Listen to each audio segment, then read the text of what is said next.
ওঙ্কার বাংলা ডিজিটালে আমি শুক্লা আসছি এই মুহূর্তের কিছু গুরুত্বপূর্ণ খবরের আপডেট নিয়ে। এলাকা দখলকে কেন্দ্র করে দুই গোষ্ঠীর মধ্যে সংঘর্ষ, উত্তাল লিলুয়া থানার দক্ষিণ চাকপাড়া এলাকা।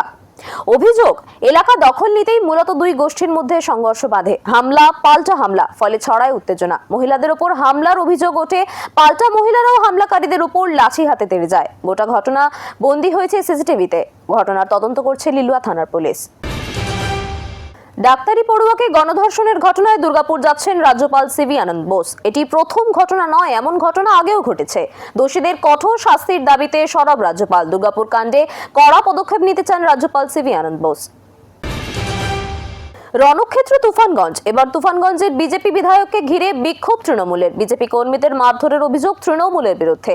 তুফানগঞ্জের দলীয় অফিসে আসতেই মালতী রাভা রায়কে ঘিরে বিক্ষোভ তৃণমূলের। বিধায়ককে এলাকায় দেখা যায় না, অভিযোগ বিক্ষোভকারীদের। এরকমই সব গুরুত্বপূর্ণ খবরের আপডেট পেতে অবশ্যই চোখ রাখবেন ওঙ্কার বাংলা ডিজিটালের পর্দায়।